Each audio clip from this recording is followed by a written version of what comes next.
سیاسی کشمکش کے دوران سیاستدان عموماً اپنے مخالف سیاستدانوں پر الزام تراشی کرتے ہیں۔ بعض اوقات چونکا دینے والے انکشافات کیے جاتے ہیں اور یوں ایک دوسرے کو نیچا دکھا کر اپنی سیاسی جماعت یا ذاتی قد کاٹ کو بلند کرنے کی کوشش کی جاتی ہے۔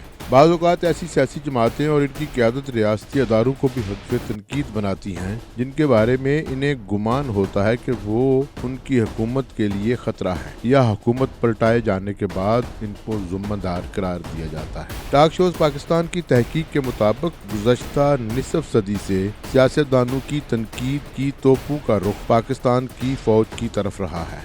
براہ راست مارشل لاؤں کے نفاذ کی وجہ سے فوج کے چند اعلیٰ عہدیداروں کی طرف سے اقتدار ہاتھ میں لینے کی بھی ایک تاریخ ہے۔ بعض سابق فوجی عہدیداروں نے سول حکومت کے معاملات میں مداخلت اور عدم اعتماد وغیرہ جیسے امور میں شامل ہونے کا اعتراف بھی کیا۔ ٹاک شوز پاکستان نے اس اہم اور حساس موضوع پر ایک تحقیقاتی دستاویزی سلسلہ تیار کیا ہے۔ اس کی تیسری قسط پیش کی جا رہی ہے۔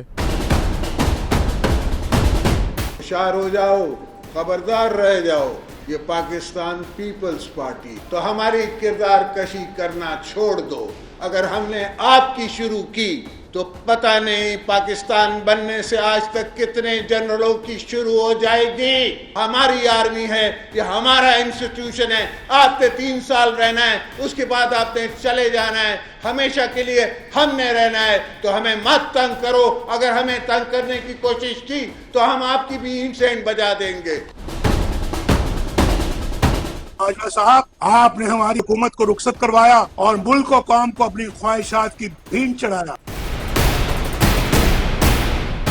میر جعفر سراج الدولہ تھا، اس کا سپہ سالار تھا، کمانڈر ان چیف تھا، اور میر صادق وہ تھا جس نے ٹیپو سلطان سے آخر میں جا کے انگریزوں کے ساتھ مل کے غداری کی اور ٹیپو سلطان کی شہادت ہوئی۔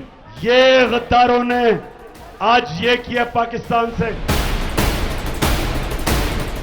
جس شخص نے میری حکومت سنبھالی ہوئی تھی، جو انٹیلیجنس کا آفیسر تھا، میں نہیں چاہتا تھا کہ اس کی پوسٹنگ ہو۔ کہتا تھا وہ شخص میری آنکھ تھا اور وہ میرے کان تھا۔ ہم جانتے ہیں تمہاری آنکھیں اور تمہارا کان نہیں تھا، وہ تمہارے ہاتھ تھا جن سے تم اپنے سیاسی مخالفین کی گردنیں دبوچتے تھے۔ 2 فوجی ڈکٹیٹروں نے اپنے اقتدار کو دوام دینے کے لیے جنگیں لڑی۔ یہ پاکستانی عوام کی جنگیں نہیں تھیں، یہ فرد واحد کے اقتدار کو دوام دینے کے لیے جنگیں تھیں۔ ذوالفقار علی بھٹو کی پھانسی کے بعد اگرچہ عوامی احتجاج کے امکانات کو پہلے ہی کچل دیا گیا تھا، واضح طور پر نظر آ رہا تھا کہ بھٹو کی پھانسی سے قبل ہی ان کی پارٹی میں سے کسبل نکال دیے گئے تھے۔ بھٹو صاحب کے کئی سیاسی ساتھی یا تو قید تھے یا پاکستان سے باہر خود ساختہ جلا وطنی کاٹ رہے تھے۔ اسٹینلے والپٹ بھٹو کی سوانح عمری میں لکھتے ہیں کہ 1979 میں جب بھٹو کو پھانسی دی جانے والی تھی تو بینظیر بھٹو نے انتقام لینے کا ارادہ کرنے کی بجائے پاکستان میں جمہوریت کی تحریک چلانے کا ارادہ کیا۔ بینظیر بھٹو کے بقول پھانسی سے ایک رات قبل جب وہ اپنی ماں کے ساتھ اپنے باپ سے آخری ملاقات کرنے گئیں تو انہیں ملاقات کے لیے صرف 30 منٹ دیے گئے۔ مقامی اور بین الاقوامی دباؤ کے بعد جنرل ضیاء الحق نے 1985 میں غیر جماعتی انتخابات کروا دیے۔ محمد خان جنیجو کو وزیر اعظم بنایا گیا، جن کے بارے میں جنرل ضیاء الحق کا خیال تھا کہ وہ تابع فرمان رہیں گے اور ان کے لیے کوئی مشکل کھڑی نہیں کریں گے۔ پھر 1988 میں ایک ایسا واقعہ ہوا جس نے جنرل ضیاء الحق اور ان کے منتخب کردہ وزیر اعظم کے درمیان اختلافات کی واضح لکیر کھینچ دی۔ ہوا یوں کہ راولپنڈی کے نوائی گاؤں اوجڑی میں واقع ISI کے کیمپ میں قائم اسلحہ ڈپو میں آگ بھڑک اٹھی۔ میزائلوں کے پھٹنے سے جانی و مالی نقصان ہوا اور لوگ یہ جاننا چاہتے تھے کہ ایک انتہائی حساس مقام پر ایسا حادثہ کیسے رونما ہوا۔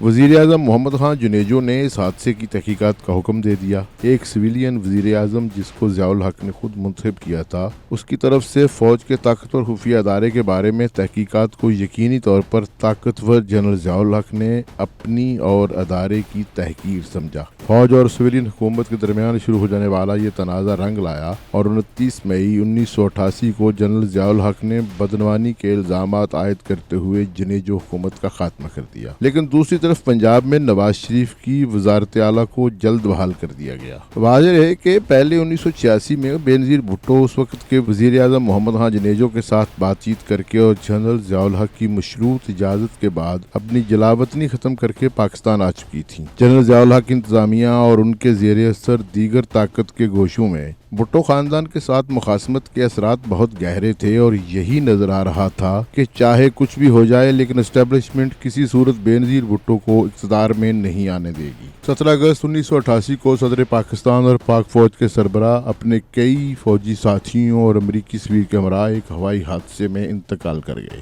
اور چیئرمین سینٹ غلام اسحاق خان قائم مقام صدر بن گئے۔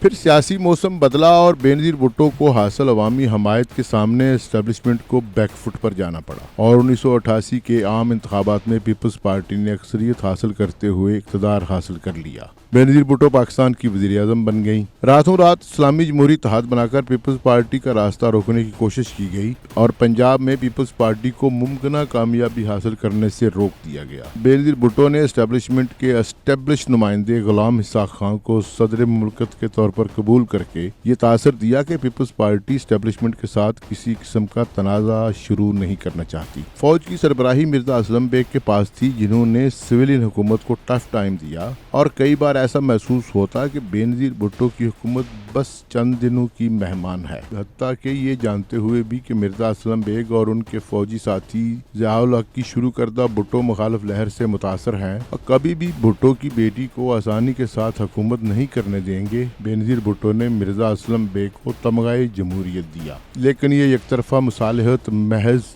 2 سال تک کام آ سکی اور اس دوران اسٹیبلشمنٹ نے بینظیر حکومت کو کام کرنے سے روکنے کی کوششیں جاری رکھی۔ صرف 2 برس سے بھی کم عرصے کی حکومت جس کو گرانے کے لیے 2 بڑی کوششیں کی گئیں، پیپلز پارٹی ان کوششوں کو سازشوں کا نام دیتی ہے۔ بینظیر کے ووٹوں سے منتخب ہونے والے صدر غلام اسحاق خان نے انہیں صدارتی اختیارات کے ذریعے گھر روانہ کر دیا۔ بینظیر سے تمغہ جمہوریت لینے والے مرزا اسلم بیگ بھی پیپلز پارٹی کی حکومت کے خاتمے میں برابر کے شریک تھے۔ 6 اگست 1990 کی صبح تک وزیر اعظم بینظیر بھٹو اس بات سے بے خبر تھی کہ ان کی حکومت ختم کی جا رہی ہے۔ دوسری طرف سازشوں کے جال پھیلائے جا چکے تھے اور صدر غلام اسحاق خان اور army chief general Aslam Beg کی خواہش پر نگران وزیر اعظم کے لیے غلام مصطفیٰ جتوئی سے مذاکرات کیے جا چکے تھے۔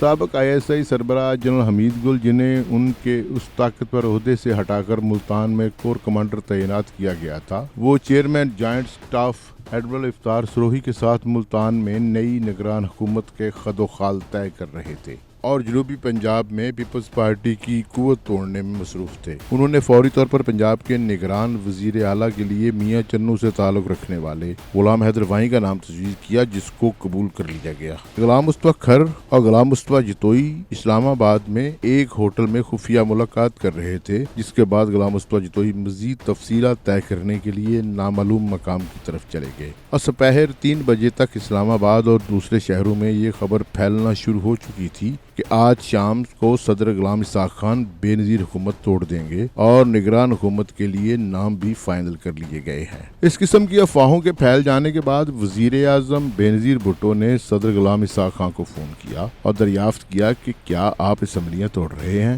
تو صدر مملکت نے جواب دیا کہ یہ سب افواہیں ہیں، میں کوئی غیر قانونی کام نہیں کروں گا۔ 3:30 بجے کے بعد اسلام آباد کی کچھ سڑکوں پر فوجی ٹرک نظر آنے لگے، جن میں مسلح فوجی جوان مشین گنوں کے ساتھ گشت کر رہے تھے۔ پورے 1 گھنٹے یعنی 4:30 بجے اسلام آباد کے سینئر صحافیوں کو ایوان صدر پہنچنے کے لیے کہا گیا۔ شام 5 بجے صدر غلام اسحاق خان نے پریس کانفرنس سے خطاب کیا۔ پریس کانفرنس شروع ہونے سے پہلے وہ وزیر اعظم بینظیر بھٹو کو اسمبلیاں توڑنے کے فیصلے سے آگاہ کر چکے تھے۔ صدر کی پریس کانفرنس میں بینظیر بھٹو کی حکومت کے خاتمے کی جو وجوہات بیان کی گئی تھیں وہ کم و بیش وہی تھیں جو 29 مئی 1988 کو محمد خان جنیجو کی حکومت کے خاتمے کے وقت بیان کی گئی تھیں۔ تاہم حکومت کے خاتمے کے لیے پیش کی گئی وجوہات کے عقب میں چھپے حقائق کچھ اور تھے۔ حکومت کی برطرفی کا اعلان کرنے کے بعد صدر غلام اسحاق خان جب ایوان صدر کی بالائی منظر پر پہنچے تو وہاں پر chief of army staff general Aslam Baig سمیت پاک فوج کی تمام قیادت موجود تھی۔